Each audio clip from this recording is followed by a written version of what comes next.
महाराष्ट्र भरती या यूट्यूब चॅनलवर आपलं सर्वांचं स्वागत आहे.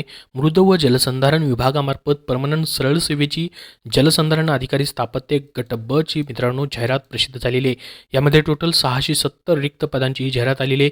याच्यासाठी तुम्हाला आजपासून ऑनलाईन अर्ज करायचे 10 जानेवारी 2024 पर्यंत. तर याच्यामध्ये मित्रांनो तुम्हाला परीक्षेच्या 7 दिवस अगोदर हॉल तिकीट भेटणार आहे. टोटल पाहू शकता तुमच्या कॅटेगरीनुसार 670 जागांसाठी ही जाहिरात आलेली आहे. तर याच्यासाठी वयोमर्यादा, शैक्षणिक पात्रता, अभ्यासक्रम काय आहे, परीक्षा कशी होणार आहे, त्याची सविस्तर माहिती आपण पाहूयात.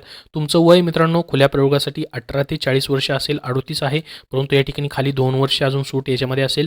त्यानंतर राखीव प्रयोगासाठी 19 ते 45 वर्ष असेल. या ठिकाणी 19 वर्ष तुमचं कमीत कमी वय पूर्ण पाहिजे. म्हणजे 19 ते 40 हे खुल्या प्रयोगासाठी आणि 19 ते 45 हे राखीव प्रयोगासाठी वयमर्यादा असणार आहे. आता जलसंधारण अधिकारी गट ब अराजपत्रित पद आहे स्थापत्यचं, त्यामुळे तुमचं या ठिकाणी एज्युकेशन झालेलं असलं पाहिजे. डिप्लोमा इन सिव्हिल इंजिनिअरिंग किंवा डिग्री इन सिव्हिल इंजिनिअरिंग. तर त्यांनी म्हटलं की 3 वर्ष कालावधीची स्थापत्य अभियांत्रिकीमधील पदविका किंवा तुमच्या या ठिकाणी डिप्लोमा झालेला आहे तर तुम्ही अप्लाय करू शकता किंवा त्या समकक्ष म्हणून घोषित केलेली अर्हता तुमच्याकडे असणं गरजेचं आहे. त्यानंतर मित्रांनो या पदाची आता परीक्षा तुमची कशी होईल, त्यासाठी फीज किती असेल, तर खुल्या प्रयोगासाठी मित्रांनो तुम्हाला 1000 रुपये फीज आहे आणि राखीव प्रयोगासाठी तुम्हाला 900 रुपये फीज ठेवण्यात आलेली आहे. तर याच्यामध्ये मित्रांनो तुमची निगेटिव्ह मार्किंग देखील असणार आहे, हेही लक्षात राहून द्या. जी परीक्षा तुमची होते त्याच्यामध्ये 1/4 इतकी निगेटिव्ह मार्किंग असेल. निगेटिव्ह मार्किंग बरोबरच आता मित्रांनो याच्यामध्ये मग तुमची ऑनलाईन परीक्षा होईल. तर याच्यामध्ये तांत्रिक प्रश्न तुम्हाला असतील जे की इंजिनिअरिंग बेस असतील, ज्याच्यामध्ये तुम्हाला इंग्रजीमध्येच प्रश्न विचारले जातील. 120 गुणासाठी तांत्रिक प्रश्न असतील. बुद्धिमत्ता चाचणी 20 गुणासाठी असेल, सामान्य ज्ञान 20 गुणासाठी, इंग्रजी 20 गुणासाठी आणि मराठी 20 गुणासाठी.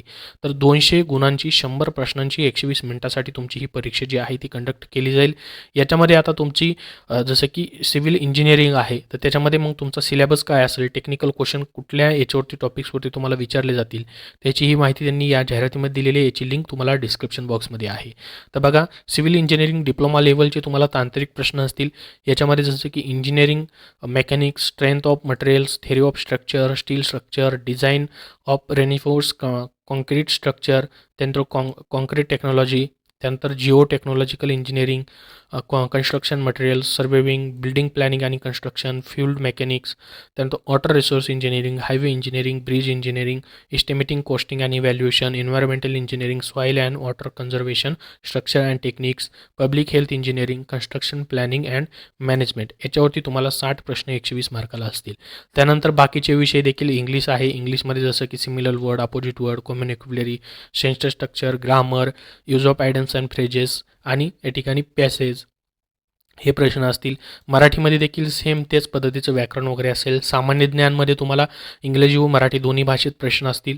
जसं की करंट अफेअर्स ज्याच्यामध्ये जगाचा, भारताचा आणि महाराष्ट्राच्या विशेष अभ्यासासह भूगोल असेल. Maharashtra, Indian economy, Indian government आणि इन्व्हायरमेंटल याच्यावरती प्रश्न असतील. बुद्धिमत्ता चाचणीवरती देखील तुम्हाला या ठिकाणी प्रश्न असणार आहेत. तर हा सिलेबस तुम्हाला या पदासाठी असणार आहे इंजिनिअरिंगसाठी, ज्यामध्ये सिव्हिल इंजिनिअरिंगची पोस्ट असणार आहे.